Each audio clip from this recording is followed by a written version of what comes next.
अस्सलाम वालेकुम students, welcome to MD academies biology course.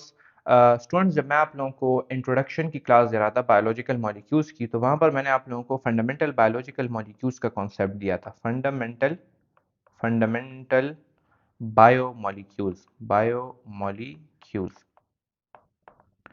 तो फंडामेंटल बायोलॉजिकल मॉलिक्यूल्स मैंने कहा था कि ये हमारे साथ बुनियादी बायोलॉजिकल मॉलिक्यूल्स है जिनसे हमारी बॉडी जो है तो वो बनी है। सही है, और ये बहुत ही ज़्यादा इंपॉर्टेंट है। उन्हीं में से जो चार मैंने आप लोगों को बताए थे, वो थे हमारे साथ कार्बोहाइड्रेट्स, और इसके साथ सेकंड नंबर पे हमारे साथ प्रोटीन्स। थर्ड पे हमारे साथ आ गए थे lipids, and then we had our cells nucleic acids.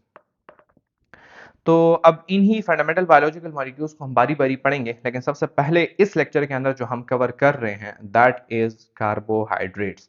सो ये आप लोगों के लर्निंग ऑब्जेक्टिव, जो आप लोगों का लर्निंग ऑब्जेक्टिव है 3.4, तो 3.4 आप लोगों का इस लेक्चर के अंदर कवर हो जाएगा इंशाल्लाह ताला। तो स्टूडेंट्स, हम स्टार्ट करते हैं कार्बोहाइड्रेट से। कार्बोहाइड्रेट्स।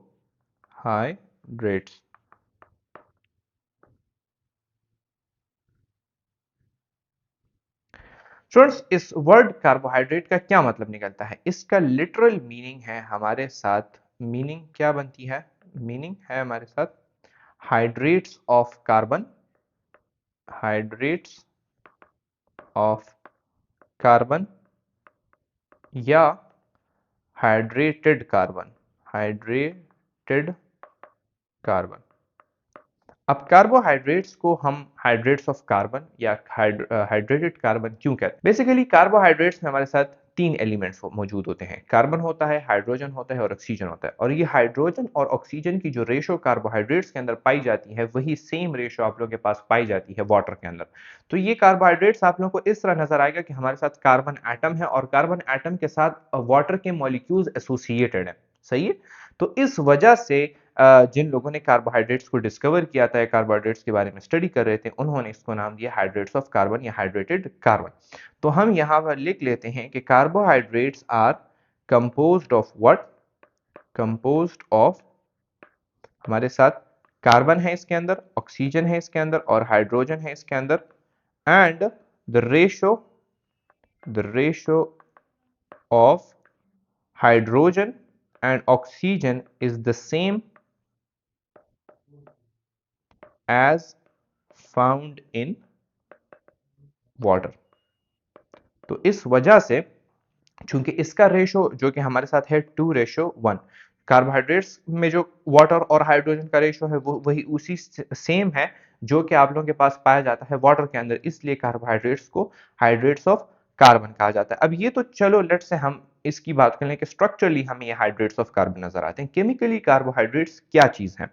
तो केमिकल डिफिनीशन इसकी अलग है। केमिकल डिफिनीशन केमिकल डिफिनीशन हम लोग यहाँ पर लिखते हैं। Okay, chemical definition.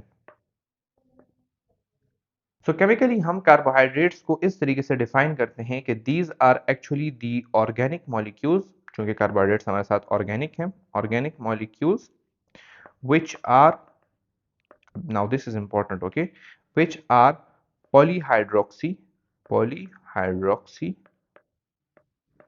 aldehydes or polyhydroxy ketones, और क्या चीज रह गई हमारे साथ? Compounds which give such compound substances on hydrolysis, oxidation और reduction। ओके, तो यहाँ पर अंग्रेजी में हमने जो है तो बहुत सारी बातें लिख दी हैं। मैं आप लोगों को एक बार रिपीट करता हूँ। Organic molecules which are polyhydroxy aldehydes, which are, sorry, which are polyhydroxy aldehydes or polyhydroxy ketones are compounds which give such substances on hydrolysis, oxidation or reduction। सबसे पहले you need to understand what is polyhydroxy. Polyhydroxy का मतलब ये होता है कि ऐसा compound जिसके अंदर आपके पास बहुत सारे हाइड्रोक्सल ग्रुप्स हों। What is a hydroxyl group? Hydroxyl group is actually an OH group. Polyhydroxy हमारे साथ क्या चीज है जिसमें मल्टीपल मल्टीपल OH ग्रुप्स हों। Okay, so that is called a polyhydroxy. Now what is aldehyde or what is a ketone? Basically हमारे साथ वो कंपाउंड जिसके अंदर aldehyde फंक्शनल ग्रुप होगा उनको हम aldehydes कहेंगे, जिसके अंदर हमारे साथ ketone फंक्शनल ग्रुप होगा उसको हम ketones कहेंगे। But what are these? यहाँ पर हम लिख लेते हैं what is an aldehyde functional group? An aldehyde functional group and what is a ketone functional group? अच्छा, अल्डिहाइड फंक्शनल ग्रुप ये लोग आप केमिस्ट्री के अंदर जो है तो काफी डिटेल के अंदर पढ़ोगे। मैं आप लोगों को सिर्फ यहाँ पर स्ट्रक्चरली मेंशन कर देता हूँ। कार्बन एटम है और उसके साथ डबल बॉन्डेड ऑक्सीजन है और एक साइड के ऊपर उसके साथ हाइड्रोजन है। Now this is an aldehyde functional group जो कि अटैच होगा हमारे साथ किस चीज के साथ, सॉरी, जो कि अटैच होगा हमारे साथ एक हाइड्रोकार्बन चेन के साथ। Okay, this is an aldehyde functional group. On the other hand carbon atom है, डबल बॉन्डेड विद ऑक्सीजन है। Now this is a ketone functional group और ये हमारे साथ इस साइड के ऊपर भी एक हाइड्रोकार्बन चेन के साथ अटैच होगा और इस साइड के ऊपर भी एक हाइड्रोकार्बन चेन के साथ अटैच होगा। सो क्या चीज है हमारे साथ? ये हमारे साथ एक अल्डिहाइड फंक्शनल ग्रुप है और ये हमारे साथ जो आप लोगों को नजर आ रहा है this is ketone functional group. अब कोई ऐसे पॉलीहाइड्रोक्सी सब्सटेंसेस हैं जिनके अंदर हमारे साथ अगर अल्डिहाइड होगा या हमारे साथ कीटोन होगा या कुछ इस तरह के कंपाउंड्स होंगे जिससे ये चीजें बनेगी, उनको हम कार्बोहाइड्रेट्स कहेंगे। फंक्शनल ग्रुप्स नोट मैं आप लोगों को बता दूं कुछ इस तरह के पार्ट होता है एक सब्सटेंस का जो कि एक्टिव होता है, केमिकली एक्टिव होता है और उस यानी केमिकल रिएक्शंस के अंदर हिस्सा ले रहा होता है ये पार्ट, सही है। और फिर केमिकल प्रॉपर्टीज भी यही पार्ट हमारे साथ डिफाइन कर रहा होता है। तो this is a part of a compound और अ सब्सटेंस और अ केमिकल मॉलिक्यूल जो कि हाईली एक्टिव है, हाईली रिएक्टिव है और इस सब्सटेंस की केमिकल प्रॉपर्टीज भी यही चीज डिफाइन कर रही होती हैं। तो केमिकल रिएक्शंस के अंदर ये पार्ट किसी कंपाउंड का हमारे साथ जो है तो वो काम कर रहा होता है, रिएक्ट कर रहा होता है, इसीलिए this is actually the functional group, functional part of a molecule. अब मैं आप लोगों को यहाँ पर आप लोगों को इतनी ज्यादा समझ नहीं आई होगी, हम एग्जांपल्स के थ्रू जो है तो समझने की कोशिश करते हैं। Now what is a carbohydrate जिसके अंदर एक अल्डिहाइड फंक्शनल ग्रुप होगा? सबसे कॉमन कार्बोहाइड्रेट है ग्लूकोज। हम ग्लूकोज की मिसाल लेते हैं। Okay, for example glucose. Now, what is the structure of a glucose molecule? हमारे साथ फर्स्ट ऑफ ऑल 6 कार्बन है, C1, C2, C3, C4, C5, C6। 6 carbon हमारे साथ हो गए हैं, सही है। यहाँ पर हमारे साथ कार्बन नंबर 1 के ऊपर डबल बॉन्डेड ऑक्सीजन और ये हमारे साथ H and this is OH। This is that aldehyde functional group जो कि हमारे साथ ग्लूकोज के ऊपर आ गया है, सही है। फर्दर हम जाते हैं, this is OH, this is H, this is H, this is OH, यहाँ पर हमारे साथ है OH, यहाँ पर हमारे साथ है H, यहाँ पर हमारे साथ है OH, यहाँ पर हमारे साथ है H, यहाँ पर हमारे साथ है OH, यहाँ पर है H और यहाँ पर हमारे साथ वापस से आ गया है H। ग्लूकोज क्या फार्मूला है हमारे साथ? फार्मूला हमारे साथ आज गया है C6H12O6, सही। This is the formula of the glucose. अब जो डिफिनीशन मैंने आप लोग को कहा थी कि पॉलीहाइड्रोक्सी कंपाउंड्स हैं, तो यहाँ पर आप लोग ये चीज देख रहे हैं, कितने हाइड्रोक्सल ग्रुप्स आप लोगों को नजर आ रहे हैं? 3 ये हो गए, एक ये हो गया आप लोगों के पास, एक ये हो गया आप लोगों के पास हाइड्रोक्सल ग्रुप। तो इसके अंदर एक ये हो गया हमारे साथ हाइड्रोक्सल ग्रुप, तो पॉलीहाइड्रोक्सी हो गया। हाइड्रोक्सल ग्रुप जो है OH वाले ग्रुप जो है तो वो ज्यादा है और यहाँ पर you can actually see this step. अच्छा, यहाँ पर सॉरी, यहाँ पर हमारे साथ एक हाइड्रोक्सल ग्रुप नहीं है, I am sorry sorry sorry, क्योंकि कार्बन के हमारे साथ 4 बॉन्ड यहाँ पर कंप्लीट हो जाते हैं। So now you can appreciate that this is an aldehyde functional group. हमारे साथ हाइड्रोजन है, यहाँ पर भी हाइड्रोजन है, सर डबल बॉन्डेड ऑक्सीजन है, डबल बॉन्डेड ऑक्सीजन है and the rest of the chain is actually the R group, सही। So you can see the glucose molecule. Now this is a carbohydrate, a polyhydroxy aldehyde. आप मुझे बताएं, अब आप मुझे बताएं कि कीटोन के अंदर हम कौन सा 6 कार्बन कार्बोहाइड्रेट ऐड करेंगे? ऑब्वियसली हम यहाँ पर फ्रक्टोज को ऐड करेंगे। Now fructose is also a 6 carbon compound जिसका केमिकल फार्मूला सेम ग्लूकोज ही की तरह है, और हम यहाँ पर इसका स्ट्रक्चर ड्रा कर देते हैं। C1 bonded with C2, C3, C4, C5 and C6। सही है। अब यहाँ पर अगर हम इसको अप्रिशिएट करें तो कार्बन नंबर 2 के ऊपर एक डबल बॉन्डेड ऑक्सीजन है, और बाकी हमारे साथ जो स्ट्रक्चर है वो सिमिलर है तकरीबन। OH, H, OH, यहाँ पर हमारे साथ है H, OH, this is H, this is, अच्छा इस साइड पे OH है, यहाँ पर H है, OH, H, OH, H and hydrogen. Now you would be able to appreciate कि कार्बन नंबर 2 के ऊपर we have got ourselves a ketone group। इसी तरह ऊपर जो कीटोन ग्रुप है उसकी तरह हमारे साथ फ्रक्टोज आ गया है। तो फ्रक्टोज का केमिकल फार्मूला हमारे साथ वही सिमिलर है, C6H12O6, बट फ्रक्टोज के अंदर हमारे साथ कीटोन फंक्शनल ग्रुप है, जबकि ग्लूकोज के अंदर हमारे साथ अल्डिहाइड फंक्शनल ग्रुप है। तो यहाँ तक आप लोगों की डिफिनीशन का पार्ट आई गेस हो चुका है। Now what are the compound which give such substances on hydrolysis. कुछ इस तरह के कंपाउंड भी हमारे साथ होंगे जिनके अंदर ये फंक्शनल ग्रुप आप लोगों को स्ट्रक्चर के अंदर नहीं होंगे, लेकिन जब उनकी हम हाइड्रोलिसिस करेंगे या उनकी हम ऑक्सीडेशन करेंगे, हम उनकी रिडक्शन करेंगे, तो तब उनसे हमारे साथ ये कंपाउंड्स आएंगे। और इसकी मैं मिसाल आपको देता हूं सक्रोज।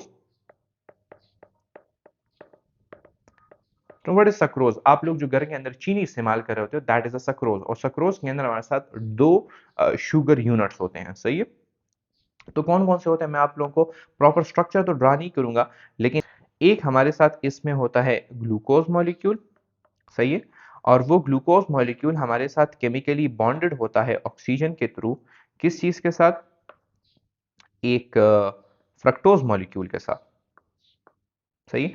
हम बाद में एक्चुअली इनके रिंग स्ट्रक्चर्स को काफी डिटेल के अंदर पढ़ने वाले हैं, तो यहाँ पर अगर आप लोगों को समझ नहीं आ रही इस रिंग स्ट्रक्चर की, दैट्स ओके। लेकिन ये स्ट्रेट चेन स्ट्रक्चर है, इसकी हमने रिंग्स बनाई हैं और रिंग्स के अंदर हमने फ्रक्टोज और ग्लूकोज को आपस में कंबाइन कर दिया। ओके, केमिकली रिएक्शन हो गई है इनकी। So this is your fructose. सही है। अब इस मॉलिक्यूल, और ये जो आप लोगों को नजर आ रहा है, this is actually carbon. Okay, and के ऊपर आप लोगों को कार्बन नजर आ रहे होंगे, कार्बन कार्बन कार्बन। एक कार्बन यहाँ पर है और एक कार्बन जो है तो हमारे साथ यहाँ पर। सही। This is a sucrose molecule. अब इसके अंदर आप लोगों को ना तो अल्डिहाइड नजर आ रहा है, ना आप लोगों को कीटोन नजर आ रहा है, लेकिन जब इसकी हम हाइड्रोलिसिस करेंगे, अब हाइड्रोलिसिस आपको पता है कि क्या चीज है, हम इसके साथ वाटर ऐड करेंगे, H2O। तो इससे हमारे साथ ये यहाँ पर ये जो बॉन्ड है ये ब्रेक हो जाएगा, और यहाँ से हमारे साथ ग्लूकोज बनेगा, और यहाँ से हमारे साथ ये फ्रक्टोज के अंदर कन्वर्ट हो जाएगा। सही है। तो हाइड्रोलिसिस के बाद इसमें हमारे साथ अल्डिहाइड ग्रुप भी आ जाएगा, इसके अंदर हमारे साथ ये कीटोन ग्रुप भी आ जाएगा। इनको हम इसीलिए कार्बोहाइड्रेट्स के अंदर इंक्लूड कर रहे हैं कि इनकी जो प्रॉपर्टीज हैं और ये बिहेव कर रहे होते हैं कार्बोहाइड्रेट्स ही की तरह, तो इसलिए सक्रोज इज ऑल्सो कार्बोहाइड्रेट्स, और छोटे मोनोमर से हमारे साथ बड़े पॉलीमर्स या डायमर्स बन रहे होते हैं। सो आई होप यहां तक आप लोगों को इस केमिकल डिफिनीशन की समझ आ गई होगी। नाउ फर्दर जाते हैं हम कार्बोहाइड्रेट्स के बारे में, कुछ नॉन फैक्ट्स हैं, and then we will actually begin the classification of carbohydrates. Known facts में हम अगर सबसे पहले मैं आप लोगों को बताऊं कि what are the sources of carbohydrates. Carbohydrates हमारे साथ किन सोर्सेज से आते हैं? स्टूडेंट्स, कार्बोहाइड्रेट्स बेसिकली हमारा खुराक है। तो क्या एनिमल्स अपना खुराक खुद बनाते हैं? No, animals do not make their खुराक, बिकॉज एनिमल्स तो हमारे साथ क्या है, कंज्यूमर्स हैं। हमारे साथ प्रोड्यूसर्स कौन है? हमारे साथ प्रोड्यूसर्स हैं प्लांट्स। तो हमारे साथ कार्बोहाइड्रेट्स चूंकि खुराक है और खुराक को बनाने वाले हमारे साथ प्लांट्स हैं, तो कार्बोहाइड्रेट्स की सोर्सेस क्या हो गई हैं? हमारे साथ प्लांट्स हो गई हैं। प्लांट्स के अलावा हमारे साथ इसके अंदर आ जाती हैं बैक्टीरिया, बैक्टीरिया, एल्गी और सायानोबैक्टीरिया, जो कि फोटोसिंथेसिस कर रहे होते हैं ना, तो वो भी हमारे साथ ये चीजें बना रहे होते हैं। Okay, carbohydrates. ये तो हमारे साथ हो गई सोर्सेस। दूसरी एक इंफॉर्मेशन आप लोगों ने याद रखनी है, और वो ये है कि carbohydrates are the most abundant organic biomolecules in मैंने आप लोगों को जब मैं किस चीज़ के अंदर अबंडेंट है, जब मैं आप लोगों को इंट्रोडक्शन वाली क्लास दिया तो उसमें मैंने आप लोगों को कहा था the most abundant organic biomolecule in living things is protein, sorry living things नहीं, ह्यूमंस के अंदर is protein. Okay, human body के अंदर इज प्रोटीन। तो यहाँ पर कार्बोहाइड्रेट्स ह्यूमन बॉडी के अंदर तो नहीं हो सकता। It is actually most abundant in the nature. अभी मैंने आप लोगों को कहा plants are the producers of carbohydrates. तो प्लांट्स एक तो कार्बोहाइड्रेट्स बना रहे होते हैं खुराक के लिए, बाकी कार्बोहाइड्रेट्स का रोल हमारे साथ स्ट्रक्चर के अंदर भी है। तो प्लांट के जो सेल वॉल्स हैं वो भी कार्बोहाइड्रेट से बने हैं। सही है। इसके अलावा आप लोगों के पास जो पेपर है, आप लोगों के पास जो फैब्रिक है, जो क्लॉथ है, वो सारी क्या चीजें हैं? These are carbohydrates, cellulose. Okay, bacteria के सेल वॉल हो गए, ये सारी चीजें किस चीज से बनी? These are carbohydrates. तो नेचर के अंदर the most abundant organic biomolecule is actually your carbohydrate। Inorganic क्या चीज है? इनऑर्गेनिक हमारे साथ ऑब्वियसली वाटर है, जो कि आप लोगों के पास नेचर में बहुत ज्यादा पाया जाता है। तो this was the introduction of carbohydrates. इसके बाद हम स्टार्ट करने वाले हैं classification of carbohydrate. So students बढ़ते हैं क्लासिफिकेशन ऑफ कार्बोहाइड्रेट्स की तरफ। और स्टूडेंट्स इस कार्बोहाइड्रेट के लिए हम एक लफ्ज इस्तेमाल करते हैं सैकराइड का, सैकराइड्स का। Now, this word saccharide is actually derived from a Greek word derived from saccharon, जिसको हम कहते हैं saccharon, और ये एक ग्रीक वर्ड है which means मीनिंग क्या है इसकी? मीनिंग है हमारे साथ शुगर।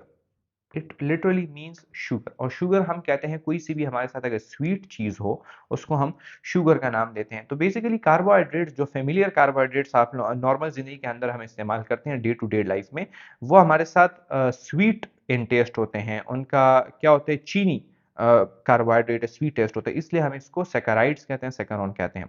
और कार्बोहाइड्रेट्स हमारे साथ सिंपल भी हैं और हमारे साथ जो है तो कम्प्लेक्स कार्बोहाइड्रेट्स भी हैं। तो ये जो कम्प्लेक्स कार्बोहाइड्रेट्स हैं ये हमारे साथ छोटे छोटे यूनिट से बने हुए हैं। उन छोटे यूनिट्स जो कि हमारे साथ मोनोमर्स हैं उनको हम कहते हैं शुगर यूनिट या सेकेराइड यूनिट, और वो मिलके हमारे साथ जो है तो कम्प्लेक्स कार्बोहाइड्रेट्स बना रहे होते हैं। सही है। तो हमने क्या कहा कि units of carbohydrates are called as word are called as saccharide, saccharide units. और इन ही यूनिट्स के नंबर की बेस पे हम लोगों ने क्लासिफिकेशन की है कार्बोहाइड्रेट्स की इनटू 3 मेन ग्रुप्स। कौन कौन से ग्रुप्स हैं?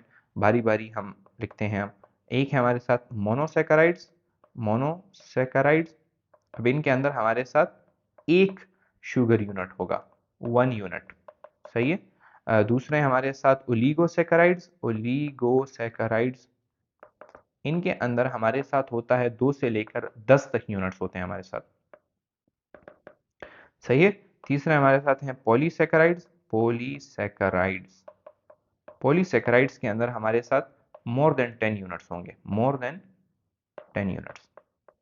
तो ये 3 क्लासिफिकेशन की है हमने, मोनोसैकेराइड, ओलिगोसैकेराइड, पॉलीसैकेराइड। बारी बारी हम पढ़ते हैं। सबसे पहले हम स्टार्ट करते हैं with number first, that is a monosaccharide. Monosaccharide. What are monosaccharides? Friends, एक शुगर यूनिट होगा, 1 शुगर यूनिट, ये तो ऑब्वियस है। मोनो का मतलब है और सैकराइड यानी सैकराइड यूनिट, तो 1 शुगर यूनिट होगा। ये चीज इंपॉर्टेंट है कि monosaccharides are what? These are the simplest sugars, simplest sugar या सिंपलेस्ट कार्बोहाइड्रेट्स। और उसकी वजह यह है कि चूंकि ये एक ही यूनिट है तो इसको फर्दर हम जो है तो हाइड्रोलाइज नहीं कर सकते, can not be hydrolysed. Hydrolysis इसकी हम नहीं कर सकते, इसकी हम ब्रेकडाउन फर्दर नहीं कर सकते। अगर हम इसको ब्रेकडाउन करेंगे तो ये फिर हमारे साथ कार्बोहाइड्रेट नहीं बचेगा, फिर इससे कोई दूसरी चीज बन जाएगी। सही है।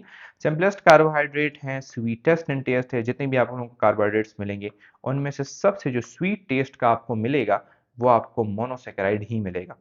जितने भी आप लोग कार्बोहाइड्रेट्स ले लें तो सबसे ज्यादा सॉल्युबल इन वाटर आप लोगों को नजर आएगा, soluble most in water, in water, most soluble in water, इस तरह होना चाहिए था। वो आप लोगों को मोनोसैकेराइड ही नजर आएगा।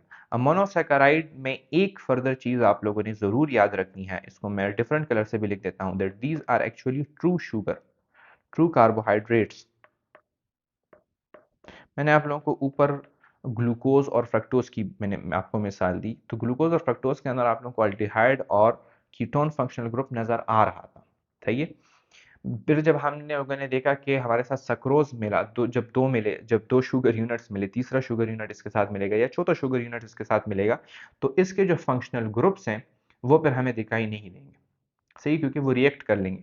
तो ट्रू कार्बोहाइड्रेट्स यानी जो पॉलीहाइड्रोक्सी एल्डिहाइड और पॉलीहाइड्रोक्सी कीटोन्स हैं वो सिर्फ और सिर्फ मोनोसैकेराइड्स, ओके।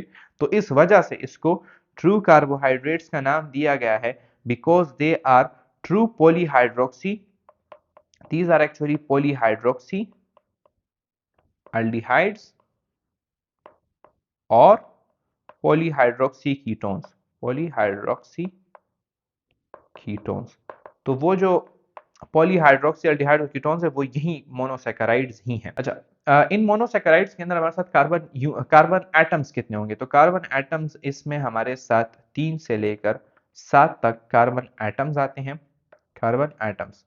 और अगर हम इसके जनरल फार्मूले की बात करें, जनरल फार्मूला, तो जनरल फार्मूला आप लोगों को नज़र आ रहा होगा, CnH2n और ON, सही। This is CnH2n and ON। N is basically the number of carbon atoms, okay. तो वो अगर आप इसके अंदर डालोगे तो आप लोगों के पास किसी भी मोनोसेकेराइड का वो आ जाएगा। अब मोनोसेकेराइड की हम पढ़ते हैं क्लासिफिकेशन, ये फर्दर मोनोसेकेराइड्स क्लासिफाई हुए हैं, okay. So classification of monosaccharide. Students, monosaccharides को दो चीजों की बेसिस पे क्लासिफाई किया गया है, ओके। तो दो चीजों की बेसिस पे, क्या कौन कौन सी बेसिस हैं? एक तो फंक्शनल ग्रुप के बेस पे, फंक्शनल ग्रुप के बेस पे, सही है। फंक्शनल ग्रुप के बेस पे क्या क्लासिफिकेशन हुई है? या तो अल्डिहाइड फंक्शनल ग्रुप होगा, तो या तो वो एक अल्डोज होगा, सही है। या कीटोन फंक्शनल ग्रुप होगा, तो या तो एक मोनोसेकेराइड कीटोज फंक्शनल ग्रुप के अंदर आएगा, तो या तो वो अल्डोजेस होंगे या तो वो कीटोजेस होंगे। सेकंड क्लासिफिकेशन हुई है on the number of carbon atoms.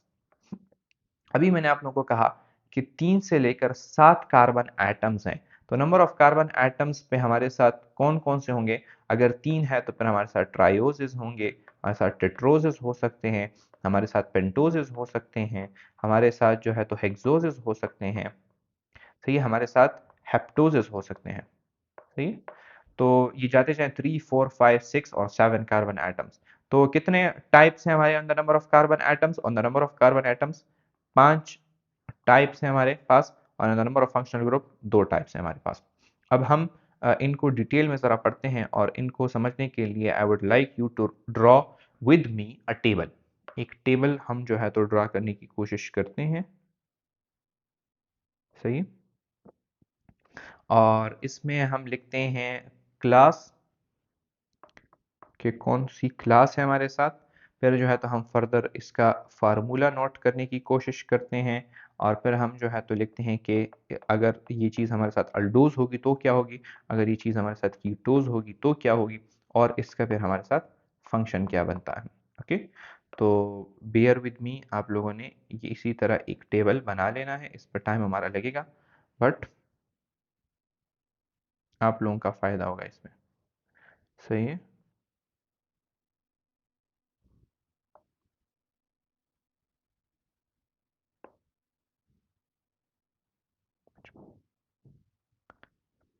So start करते हैं। सबसे पहले हमारे साथ जो क्लास होगी वो होगी ट्रायोजिस की, ट्रायोजिस, जिसके अंदर 3 कार्बन हमारे साथ मौजूद होंगे।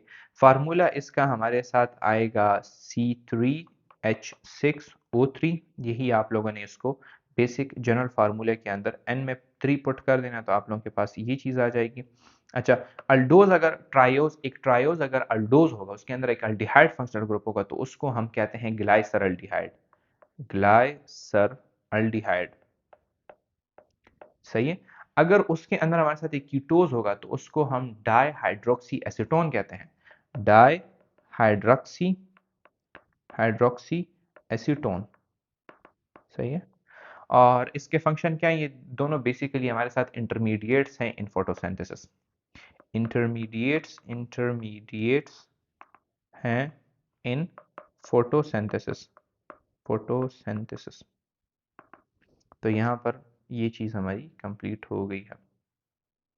अच्छा, इसके बाद हम जाते हैं सेकंड क्लास के ऊपर, and that is your tetrose. Tetrose हमारे साथ क्या होंगी? 4 कार्बन होंगी, और इसका फार्मूला हम लोग किस तरह लिखेंगे? C4H8 हो जाएगा हमारे साथ, और O हमारे साथ 4 हो जाएगा। अल्डोज में अगर आपके पास एक टेट्रोज आता है तो उसको आप क्या कहोगे? तो हम कहेंगे एरिथ्रोज। और अगर ये आपके पास कीटोज आ जाए तो फिर हम इसको कहते हैं एरिथ्रोलोज। ये एग्जांपल्स आप लोगों ने याद रखनी है, सही है? Erythrose and erythrulose are basically the example of a tetrose which is an aldose और अ कीटोज रिस्पेक्टिवली, सही है? और फंक्शन क्या है? फंक्शन हमारे साथ ये बेसिकली बैक्टीरियल फोटोसिंथेसिस के अंदर, बैक्टीरियल फोटोसिंथेसिस के अंदर, फोटोसिंथेसिस के अंदर दीज आर इंटरमीडिएट्स। इंटरमीडिएट्स ये हैं कि ये बीच वाले स्टेप में कहीं पर हमारे साथ बनते हैं, ओके? तो ये इसकी कुछ इंपॉर्टेंस है। अच्छा, अब आते हैं हम, ये चीज़ भी हो गई, ये वाला क्लास भी हो गया।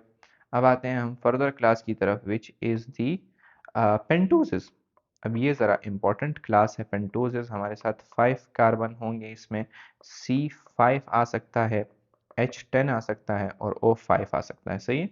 और हमारे साथ अल्डोज, अगर एक पेंटोज हमारे साथ अल्डोज होगा तो उसको हम क्या कहेंगे? उसको हम कहेंगे ribose. Ribose is an example of the pentose sugar which has an aldehyde group. और एक दूसरी चीज हमारे साथ होती है जिसको हम कहते हैं डीऑक्सीराइबोज, सॉरी, डीऑक्सीराइबोज। डीऑक्सीराइबोज के अंदर एक ऑक्सीजन हमारे साथ कम होता है, तो इसका फार्मूला हमारे साथ होगा C5H10O4, सही है? डीऑक्सी है, राइबोज है। और अगर हमारे पास ये एक कीटोज में आ जाए तो फिर हम इसको क्या कहेंगे? फिर हम इसको कहते हैं राइबुलोज, सही। अब फंक्शन क्या, आप लोग मुझे खुद बताएं, राइबोज और डीऑक्सीराइबोज आप लोगों ने कहाँ पर सुना है?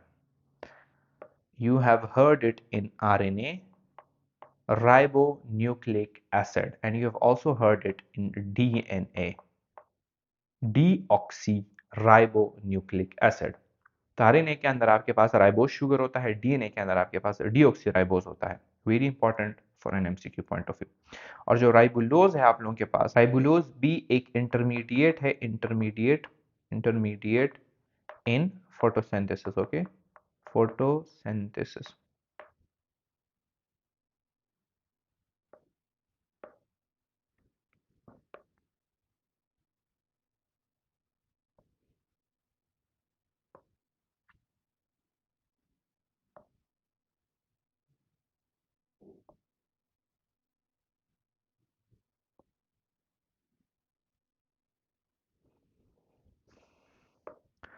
अब आते हैं हम अपने चौथे टाइप के ऊपर, विच आर हेक्सोसिस। हेक्सोसिस का फार्मूला क्या होगा? C5 होगा, C6 होगा, सॉरी, H हमारे साथ 12 होगा और O हमारे साथ 6 होगा। कार्बो, ये अल्डिहाइड फंक्शनल ग्रुप के अंदर जो एग्जांपल्स हैं हमारे पास, दीज आर, सबसे पहले तो आप लोगों के पास आ जाता है ग्लूकोज, उसके बाद हमारे पास है मैनोज, और उसके बाद हमारे साथ है गैलेक्टोज। तो ये सारे अल्डिहाइड्स हैं। सेम इसी तरह यहाँ पर आपके पास होगा फ्रक्टोज, इन किस चीज़ के अंदर? हमारे साथ कीटोज फंक्शनल ग्रुप के अंदर। फ्रक्टोज, सर्बोज और साइकोज, सही। तो दीज आर अल्डिहाइड के एग्जांपल्स हैं। एग्जांपल्स याद रखा करें, आप लोगों से कभी भी ये चीज़ जो है तो पूछी जा सकती है, ओके? अच्छा, ग्लूकोज का तो आप लोगों को पता है, ग्लूकोज हमारे साथ क्या चीज़ है? ग्लूकोज ये रेस्पिरेटरी फ्यूल है। ग्लूकोज क्या चीज़ है हमारे साथ? दिस इज रेस्पिरेटरी फ्यूल, सही है। इसी तरह आप लोगों के पास ये जो गैलेक्टोज है, तो गैलेक्टोज इज बेसिकली कंपोनेंट है किस चीज़ का? मिल्क शुगर का। मिल्क शुगर जिसको हम कहते हैं लैक्टोज, सो लैक्टोज का कंपोनेंट है। और इसी तरह अगर आप लोग फ्रक्टोज की हम बात करें तो फ्रक्टोज एक इंटरमीडिएट है इन रेस्पिरेटरी प्रोसेस, जो हम रेस्पिरेशन कर रहे होते हैं, तो फ्रक्टोज फ्रक्टोज रेस्पिरेशन का एक इंटरमीडिएटरी प्रोडक्ट है, सही। अच्छा, फर्दर एक क्लास हमारी रह गई है, वो भी जल्दी जल्दी हम इसमें ऐड कर देते हैं। The fifth class is heptoses. Heptoses जिसके अंदर यहाँ पर आपके पास 6 कार्बन थे, यहाँ पर आप लोगों के पास होंगे 7 कार्बन। ओके, तो ये हो जाएगा C7H, हमारे पास हो जाएगा 14 और O7 हो जाएगा। ग्लूको हेप्टोज और सीडो हेप्टोज, हेप्टुलोज, सही है। एंड और इनका भी रोल है हमारे साथ फोटोसिंथेसिस के अंदर, फोटोसिंथेसिस के अंदर। ओके, सो ये टेबल आप लोग अपने साथ जो है तो वो नोट कर लें और इसको एक दफ़ा जो है तो वो ज़रूर देखें। ये एग्जांपल्स आप लोगों से पूछी जा सकती हैं। ओके,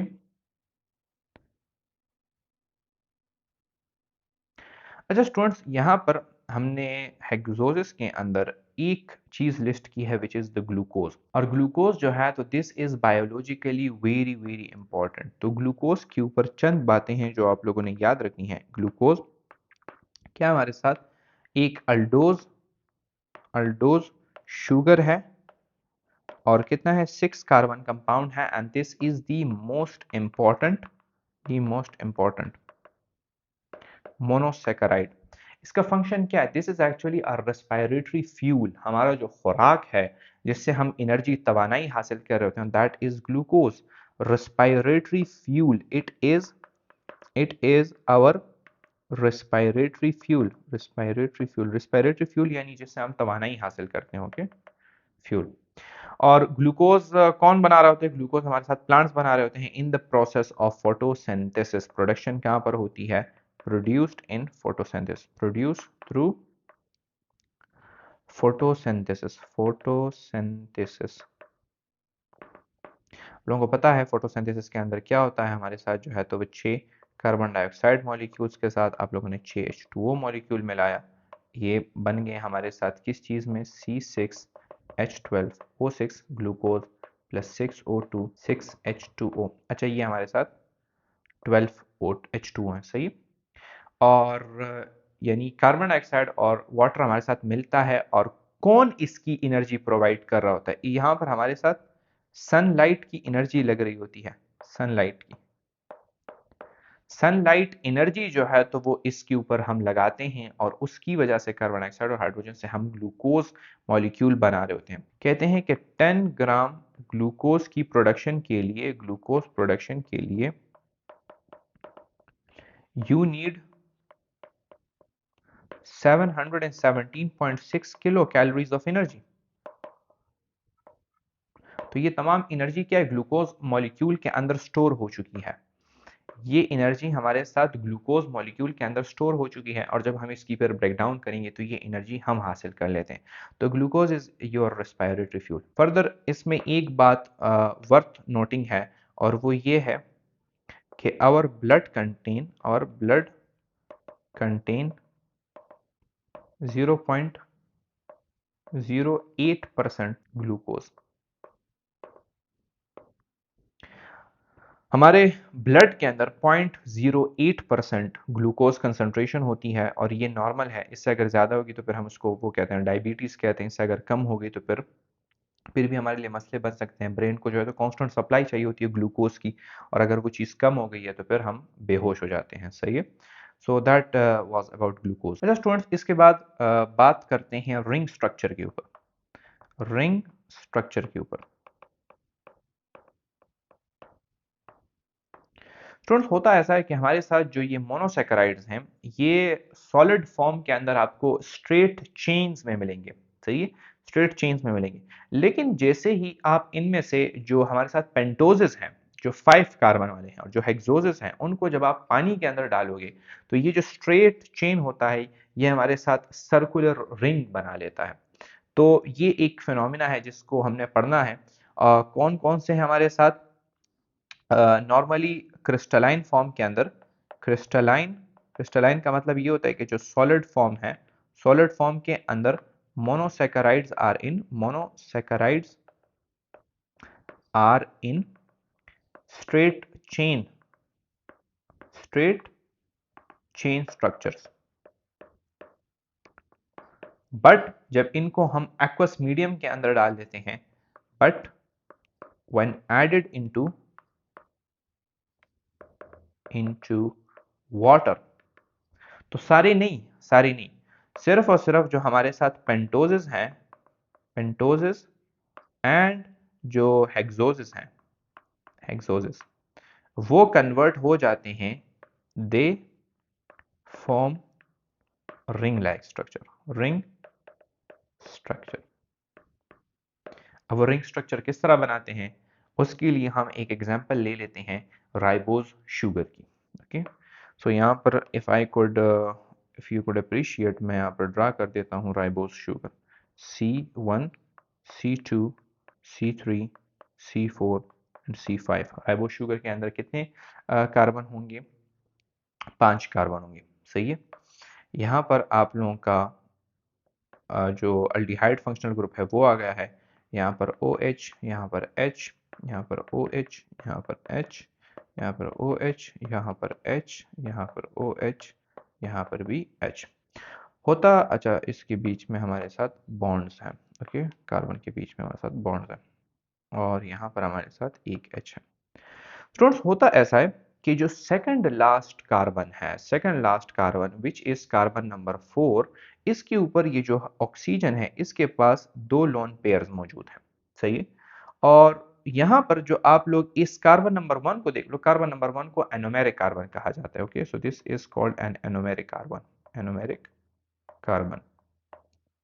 यहाँ पर अगर आप लोग देखो कार्बन को, तो यहाँ पर हमारे साथ ऑक्सीजन जरा पार्शियल नेगेटिव चार्ज ले लेता है और जो कार्बन है वो पार्शियल पॉजिटिव होता है। उसकी वजह ये है कि ऑक्सीजन हमारे साथ एक जरा ज्यादा इलेक्ट्रोनेगेटिव मॉलिक्यूल है और इसने 2 बॉन्ड्स बनाए हैं कार्बन के साथ, तो ये कार्बन के इलेक्ट्रॉन्स अपनी तरफ खींच लेता है। जो मैंने आप लोगों को पोलैरिटी वाले लेक्चर में, इससे पहले वाले लेक्चर में जब हम पोलैरिटी की बात कर रहे थे, तो कार्बन के ऊपर हमारे साथ जरा पार्शियल पॉजिटिव चार्ज आता है और जबकि ऑक्सीजन के ऊपर हमारे साथ जरा पार्शियल नेगेटिव चार्ज आता है। जबकि दूसरी तरफ जो कार्बन नंबर 4 है, जो कि सेकंड लास्ट कार्बन है, उसके ऊपर हमारे साथ एक लोन पेयर है। तो ये ऐसा करता है ये ऑक्सीजन कि ये अपना लोन पेयर जाके डोनेट कर देता है कार्बन नंबर 1 को। अब कार्बन नंबर 1 को जब इसने अपना लोन पेयर डोनेट कर दिया तो कार्बन नंबर 1 के हो गए हैं 5 बॉन्ड। अब हमने कहा कि जनरली तो कार्बन जो है तो 4 बॉन्ड बनाता है, अब इसने एक बॉन्ड जो है तो वो तोड़ना है। तो ये जो हमारे साथ ऑक्सीजन का एक बॉन्ड है, ये हमारे साथ ब्रेक हो जाता है, सही है। तो ऑक्सीजन जब एक बॉन्ड ब्रेक हो जाता है वो अपने इलेक्ट्रॉन्स ले लेता है, जबकि ये जो दूसरा ऑक्सीजन है ये कार्बन को लोन पेयर डोनेट कर देता है। अब यहाँ पर अगर आप लोग देखो तो कार्बन, ये ऑक्सीजन चूंकि ये अब नेगेटिव है और इसके ऊपर चार्ज है, तो ये वाटर से क्या कर लेता है, वाटर से H प्लस आयन ले लेता है, H प्लस आयन, ये अपना इलेक्ट्रॉन उसको डोनेट कर देता है। तो यहां पर हमारे साथ बन जाता है एक OH मॉलिक्यूल, और यहां से चूंकि इसने अब अपना लोन पेयर जो है तो वो दे दिया है कार्बन को, ये हाइड्रोजन जो है तो ये वापस कर दिया जाता है वाटर को, सही, H प्लस। ये H प्लस जो है तो वाटर को वापस कर दिया जाता है, वहां पर वाटर से एक H प्लस ले लिया जाता है। तो अब इसकी स्ट्रक्चर क्या हो गई हमारे साथ, इसकी स्ट्रक्चर मैं यहाँ पर अब आप लोगों को यहाँ पर ड्रा करना चाहूंगा, सही है। ये हमारे साथ ऑक्सीजन है, ऑक्सीजन के एक एंड के ऊपर हमारे साथ अटैच्ड है कार्बन नंबर 1, सही है।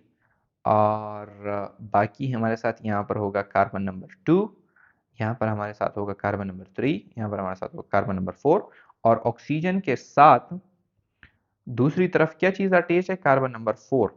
तो यहाँ पर एक बॉन्ड हम बना लेते हैं कार्बन नंबर 4 के लिए, सही है।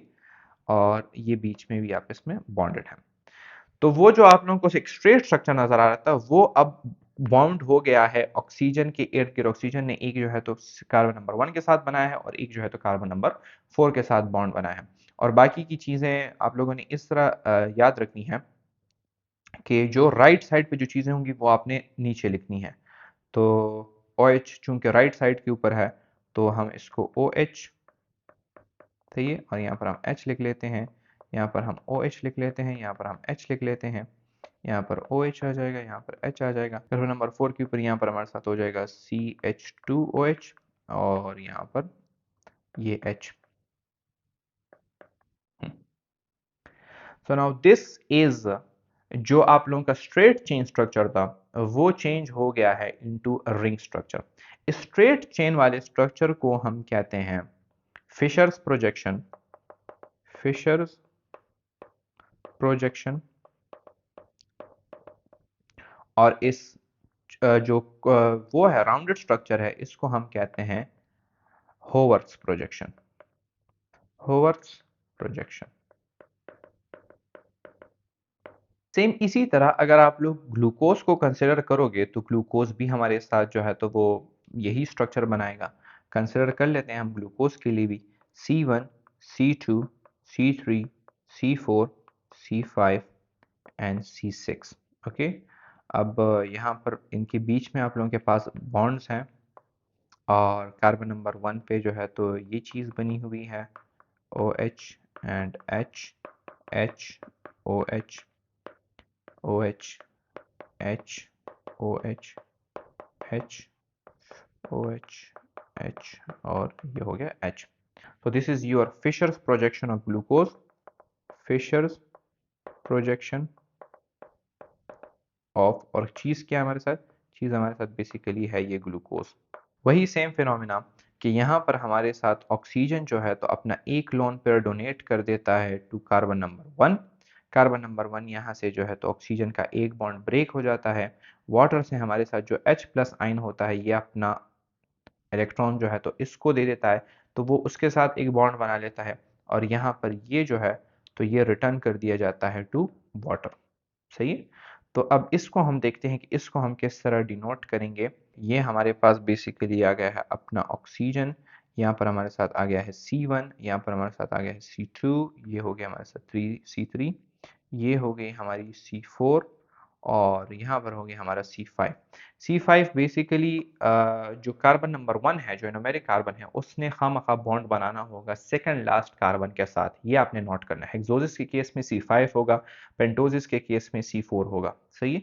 और ये बेसिकली हमारे साथ बॉन्ड्स बने होते हैं C5 का ऑक्सीजन के साथ, ऑक्सीजन C1 के साथ, C1 का C2 के साथ, C2 का C3 के साथ, C3 का C4 के साथ और C4 का C5 के साथ।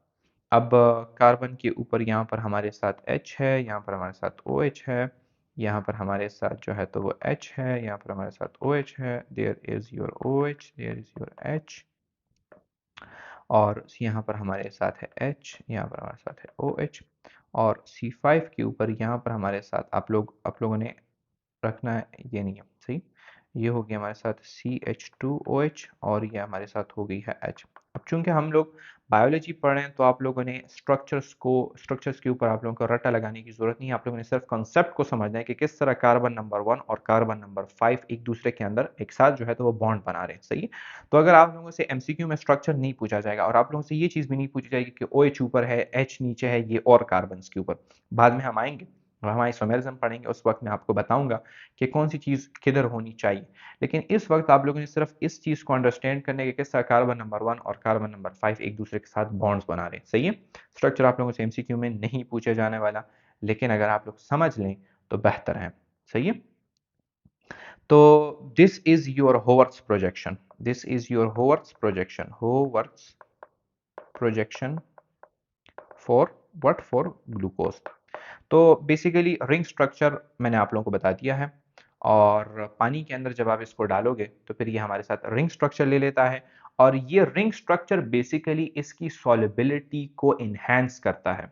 सही, इसकी डिसॉल्विंग को इन्हेंस करता है। आप लोगों ने यहाँ पर देखा ना, जो OH हैं वो जो है तो बाहर की तरफ आ गए हैं, और जो H हैं तो वो अंदर की तरफ चले गए। तो ये OH हमारे वाटर के OH के साथ जो है तो वो इंटरेक्शन करते हैं, और ये जो मॉलिक्यूल्स हैं, जो शुगर है हमारे साथ, ये ज़्यादा बेहतर तरीके से डिसॉल्व हो सकता है पानी के अंदर if it is in the hovers projection. Okay, तो ये इसका एक फ़ायदा है। स्टूडेंट्स, इसके बाद हम पढ़ते हैं एक बहुत ही important topic, and that is isomerism. Isomerism. रटे लगाने की बिल्कुल भी ज़रूरत नहीं है। एक चीज़ को आप समझें और दूसरों को समझाएं, तभी आप लोगों को ये चीज़ जो है तो याद रहेगी। सही है। What is actually isomerism? Students, यहाँ पर मैंने आप लोगों को ऊपर, जब मैं यहाँ पर टेबल ड्रॉ कर रहा था, किधर गया हमारा टेबल, ये रहा हमारा टेबल। यहाँ पर इफ यू हैव नोटिस्ड तो ग्लूकोज और फ्रक्टोज का जो केमिकल फार्मूला है वो सेम है। Same is the case glucose, mannose और गैलेक्टोज, सर्बोज और साइकोज, इन सब का जो केमिकल फार्मूला है वो सेम है। तो फिर ये लोग एक दूसरे से डिफरेंट क्यों है? सही है, तो हैं तो डिफरेंट ना एक दूसरे से, डिफरेंट है on the basis of what, on the basis of the structure, structure की बेस पे एक दूसरे से डिफरेंट है। तो isomerism is actually the phenomena in which two molecules or two compounds have the same chemical formula but they have different structure.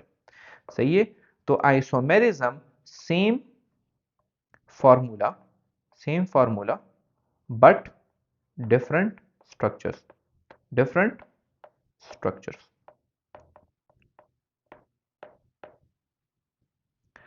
और इन इन compounds को या इन मॉलिक्यूल्स को हम क्या कहते हैं? इन मॉलिक्यूल्स को हम कहते हैं द मॉलिक्यूल्स और कंपाउंड्स आर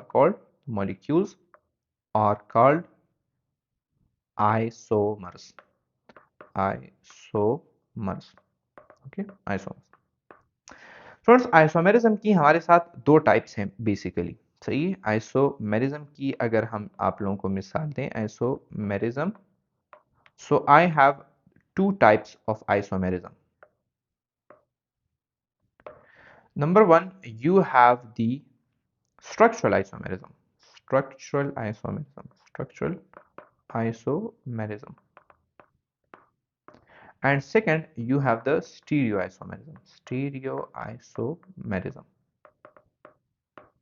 स्ट्रक्चरल आइसोमेरिज्म में हमारे साथ होता ऐसा है कि केमिकल फार्मूला तो दोनों का जो है तो सेम है, केमिकल फार्मूला तो दोनों में सेम होगा।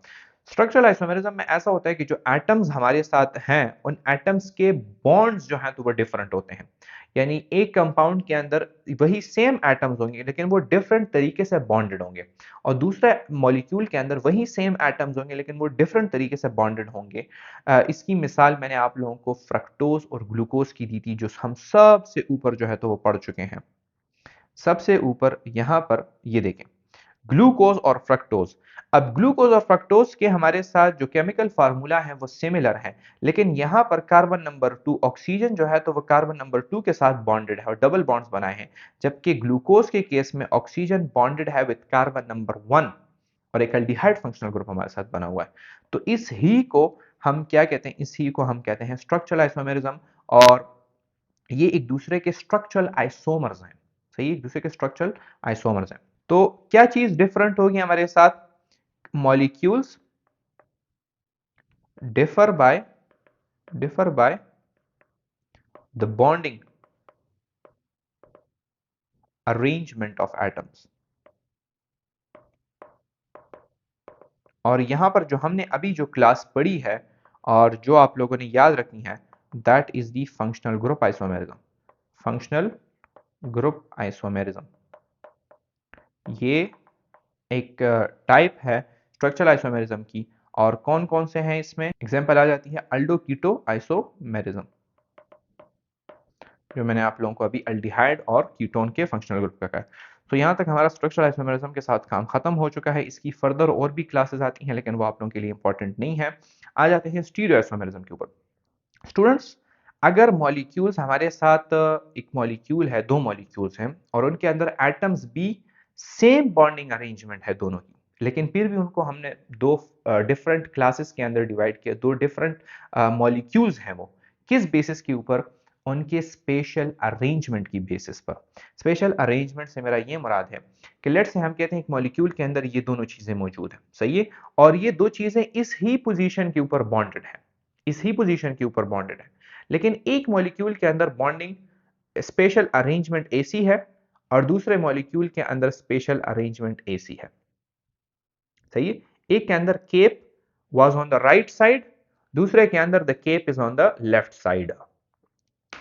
तो वही सेम केमिकल फार्मूला है, वही सेम बॉन्डिंग अरेंजमेंट है, लेकिन एक में एक एटम इस तरफ पे है तो दूसरे में दूसरा एटम इस तरफ पे है।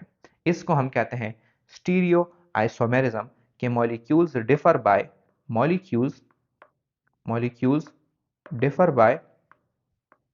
By special arrangement of different groups, arrangement of groups. सही।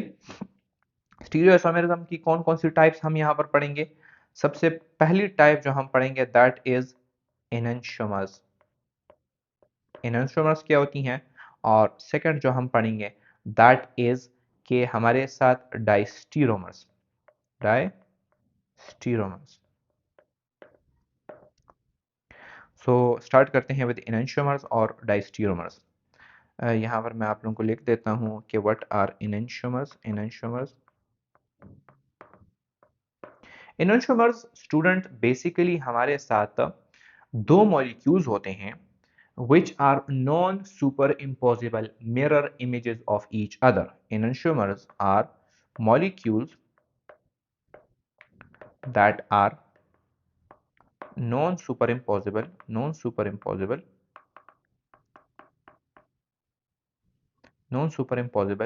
mirror images of each other. Mirror images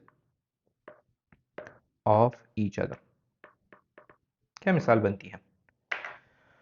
students आप मेरे इस हाथ को देखें और आप फिर मेरे इस हाथ को देखें, दोनों का स्ट्रक्चर आप लोगों को सेम नजर आ रहा होगा।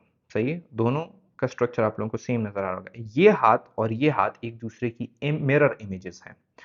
आप लोगों ने नोटिस किया होगा मिरर चीज को रिवर्स कर देता है। तो ये हाथ और ये हाथ एक दूसरे की मिरर इमेजेस हैं।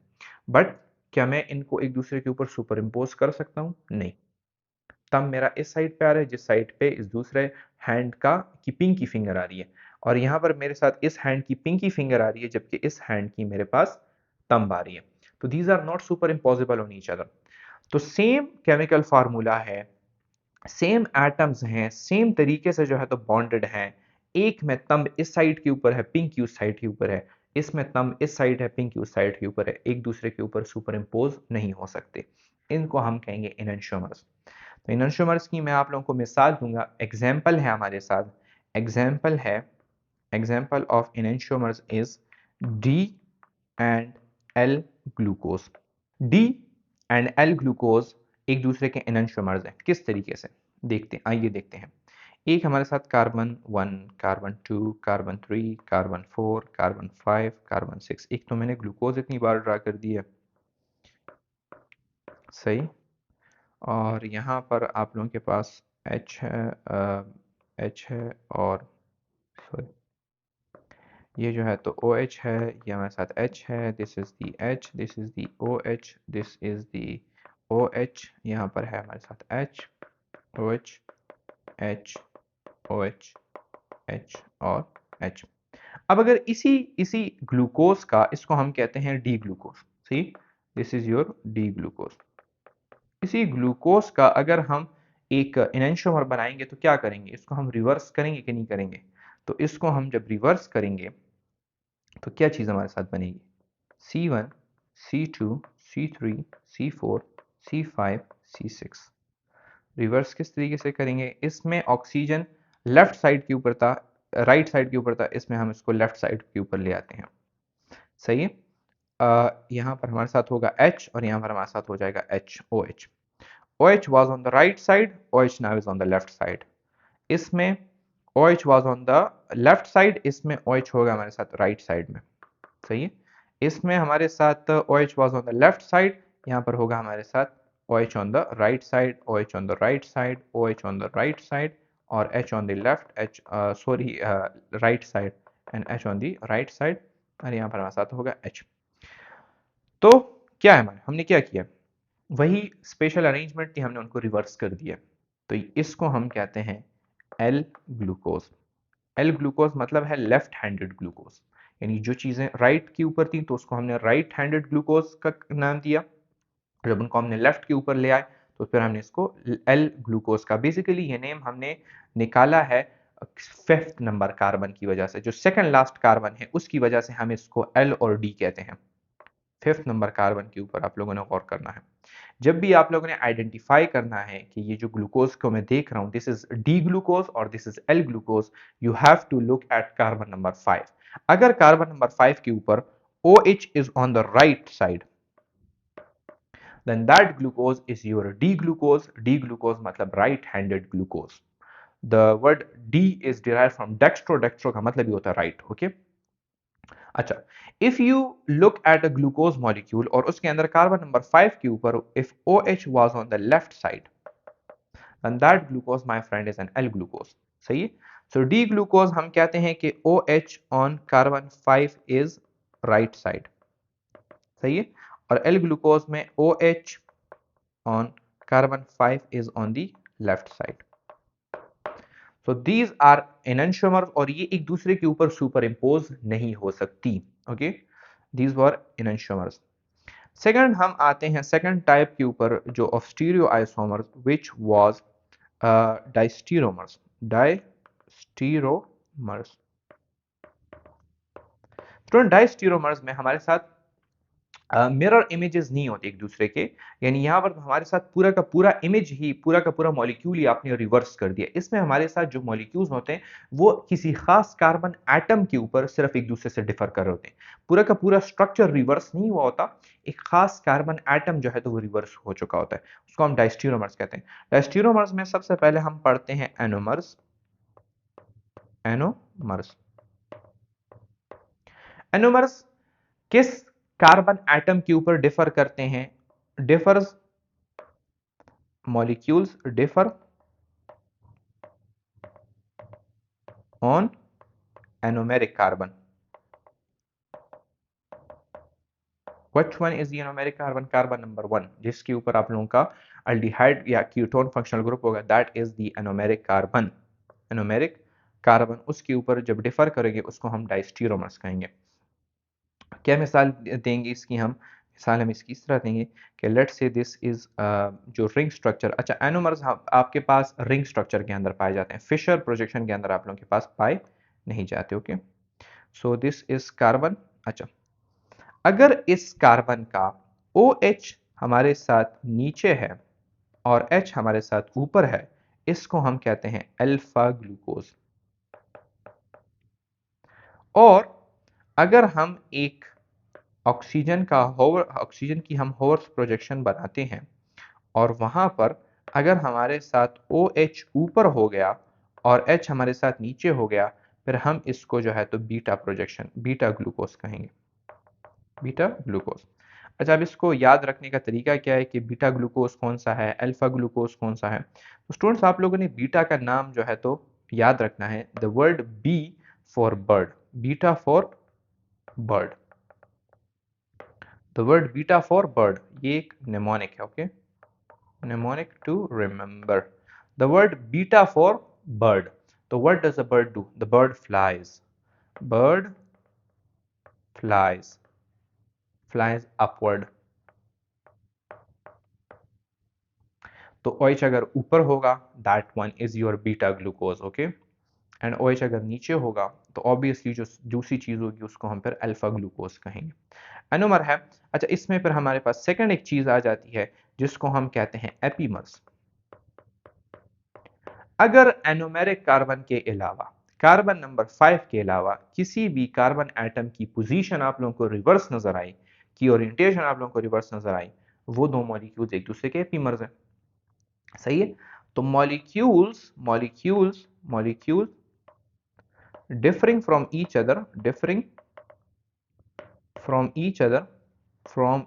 other,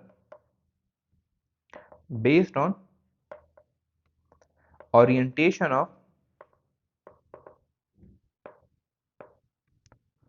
of other chiral centers of chiral carbons other than the anomeric carbon. मैंने यहाँ पर क्या लिखा है? Chiral carbon basically asymmetric carbon को कहते हैं, ऐसा कार्बन जिसके दोनों जो चार बॉन्ड्स जिसने बनाए हैं वो डिफरेंट हो एक दूसरे के, तो उसको हम एसिमेट्रिक कार्बन कहते हैं. यहाँ पर अगर मैं आपको मिसाल दे दूं तो आप कार्बन नंबर 3 को अगर आप लोग देखो तो एक साइड के ऊपर H है, दूसरी साइड के ऊपर OH है, तीसरी साइड के ऊपर ये वाला ग्रुप है, चौथी साइड के ऊपर ये ग्रुप है. तो now carbon number 3 is actually asymmetric. Same groups जो है तो चारों साइड पर अटैच नहीं है. इसी तरह कार्बन नंबर 4 को आप ले लो, कार्बन नंबर 5 को आप ले लो, तो कार्बन नंबर 5 के ऊपर तो ऑलरेडी एक आइसोमेरिज्म हमारे पास हो चुकी है. सही है? तो इसीलिए हम एपीमेरिज्म में कार्बन नंबर 2 और कार्बन नंबर 4 को कंसिडर कर रहे होते हैं basically. We are considering what, considering carbon 2 and carbon 4। अगर इसके ऊपर दो मॉलिक्यूल्स एक दूसरे से डिफर कर रहे हो तो उनको हम फिर एपीमर्स कहेंगे। एग्जांपल क्या है इसकी, ईजी ग्लूकोज एंड गैलेक्टोज एक दूसरे से डिफर करते हैं based on carbon number 4। Difference क्या है, डिफरेंस कार्बन नंबर 4 की है। यहाँ पर अगर आप लोग ग्लूकोज को देखो, दिस इज योर ग्लूकोज, सही है। ग्लूकोज की क्लीन इमेज अगर मुझे मिल जाए, हाँ दिस दिस इज योर, अच्छा ये तो राइबोस था हमारे साथ, सॉरी। अच्छा ये नीचे ग्लूकोज, ये this is glucose, glucose. Carbon number 4 को अगर आप लोग देखो तो OH आप लोगों को राइट साइड के ऊपर नजर आएगा, सही है। If that OH is on the left side then that is a galactose, सही। तो मैं पूरा का पूरा स्ट्रक्चर तो चेंज नहीं बनाऊंगा, C1 C2 C3 C4 C5 and C6, सही है। तमाम का तमाम स्ट्रक्चर बाकी सेम है। C4 पे OH इस साइड पे है, H इस साइड के ऊपर है। और अगर हम दूसरा स्ट्रक्चर ले लें C2 C3 C4 C5 and C6, तो H is on this side, sorry ये तो कार्बन नंबर 5 के ऊपर हमने डाल दिया है। H is on this side and the OH is on that side.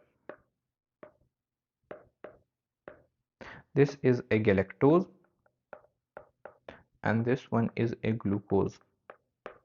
Both of them are epimers of each other. सही है। इसी तरह अगर हम दूसरी एग्जाम्पल लेते हैं ग्लूकोज, एग्जाम्पल नंबर 2 है हमारे साथ ग्लूकोज और मेनोज की, तो उनकी डिफरेंस होती है डिफर बाय कार्बन नंबर 2। बाकी तमाम का तमाम स्ट्रक्चर जो है तो आप लोगों के पास सेम होगा, सिर्फ ये होगा C1 C2 C3 C4 C5 C6, यहाँ पर भी C1 C2 C3 C4 C5 and C6। और होगा ये कि C2 के ऊपर OH अगर इस साइड के ऊपर है और H इस साइड के ऊपर, दिस इज अ ग्लूकोज, तो ये दूसरे में यहाँ पर H होगा और यहाँ पर OH होगा। So this will be your glucose and this will be your mannose. ये आप लोगों ने पूरा का पूरा ड्रा कर लेना है। तो मैंने जो है तो सिंपल छोटे छोटे जनरल एग्जांपल आप लोगों को दिए, सही। सो अच्छा, अब ये तो बहुत ज़्यादा कम्प्लेक्स सी चीज़ हो गई है। आप लोग पूछोगे कि इसमें हमने क्या क्या चीज़ याद रखनी है। आप लोगों ने इसमें ये याद रखना है कि ग्लूकोज और mannose differ by the orientation, differ by carbon number 2 और एक दूसरे के क्या हैं, एक दूसरे के एपीमर्स हैं। ग्लूकोज और galactose differ by carbon number 4 और एक दूसरे के क्या, एक दूसरे के एपीमर्स हैं, सही है। अच्छा, आप लोगों ने एनोमर्स अल्फा और बीटा ग्लूकोज को याद रखना है कि बीटा में जो है तो OH ऊपर होगा और H नीचे होगा, अल्फा ग्लूकोज में H जो है तो ऊपर होगा, OH जो है तो हमारे साथ नीचे होगा। बेसिकली OH की पोजीशन को याद रखें तो बेहतर है, सही है। इसके बाद आप लोगों ने क्या चीज़ याद रखनी है, इसके बाद आप लोगों ने याद रखना है डी और एल ग्लूकोज को। अगर कार्बन नंबर 5 के ऊपर OH is on the right side तो that is dextro D glucose, right handed glucose. If the OH is on the left side on carbon number 5 then that is an L glucose, सही है। और बाकी जो है तो isomerism ये आप लोगों की बुक में इतना मेंशन नहीं है इतनी डिटेल से, बट ये सारी चीज़ें जो है तो इम्पॉर्टेंट है। ये जो मैंने हाईलाइट की है ना, ये चीज़ें ये इंपॉर्टेंट है, फंक्शनल ग्रुप आइसोमेरिज्म और ये सारी चीज़ें। अच्छा स्टूडेंट्स, अब एनेंटियोमर्स ही की बेस पे हमारे साथ एक छोटा सा टॉपिक है आप लोगों की फेडरल बुक के अंदर और दूसरी बुक्स के अंदर भी है, and that is the topic of artificial sweetener. Artificial sweetener students, ऐसा है ना कि हमारी बॉडी डी शुगर और एल शुगर में से सिर्फ और सिर्फ डी शुगर को डाइजेस्ट कर सकती है। ओके, ये पॉइंट आप लोगों ने याद रखना है कि our body can only and only digest D sugar. And not L sugar. L sugar को डाइजेस्ट करने के लिए जो एंजाइम्स चाहिए होते हैं वो हमारी बॉडी के अंदर मौजूद नहीं है। This is an important MCQ, ये आप लोगों से पूछा जा सकता है। सही। तो आर्टिफिशियल स्वीटनर क्या होता है? आर्टिफिशियल स्वीटनर, या हम बात करें ऐसे कि डायबिटीज वाले जो पेशेंट होते हैं, डायबिटीज के पेशेंट, उनके साथ आप लोगों ने देखा होगा वो एक छोटा सा डब्बा अपने साथ लेके जाते हैं, और जब भी वो चाय पीते हैं तो चाय के अंदर वो चीनी नहीं डालते, सक्रोज नहीं डालते, वो उस डब्बे में से एक गोली उसके अंदर जो है तो वो डाल देते हैं। Now that small tablet, it is actually an artificial sweetener. तो क्या होता है आर्टिफिशियल स्वीटनर? एल शुगर और डी शुगर की प्रॉपर्टी सेम है। जो डी शुगर आप लोगों को जिस तरीके से स्वीट टेस्ट दे रहा होगा, उसी तरह एल शुगर भी आपको स्वीट टेस्ट दे रहा होगा। तो जब आप उसको टेस्ट करते हैं तो वो होता तो चूंकि शुगर है और स्वीट होगा तो आपकी वो चाय स्वीट हो जाती है। लेकिन जब वो आप लोगों के डाइजेस्टिव सिस्टम से गुजरता है तो चूंकि there is no enzyme for that L sugar to be digested, वो एल शुगर डाइजेस्ट नहीं होता, वो एल शुगर आपके ब्लड में नहीं जाता, और वो एल शुगर आपके ब्लड शुगर लेवल को स्पाइक नहीं करता। तो डायबिटीज के पेशेंट जिनको कहा जाता है कि उन लोगों ने शुगर नहीं का इंटेक नहीं करना, तो फिर उनके लिए आर्टिफिशियल स्वीटनर आ जाते हैं जो कि उनको फिर नुकसान नहीं पहुंचाते, बिकॉज वो डाइजेस्ट ही नहीं होगा, और जब डाइजेस्ट नहीं होगा तो वो उनके ब्लड शुगर लेवल को स्पाइक नहीं करेगा। So that was all about monosaccharides. Next lecture के अंदर वी विल इंशाल्लाह study the oligosaccharides and the polysaccharides. अस्सलाम वालेकुम।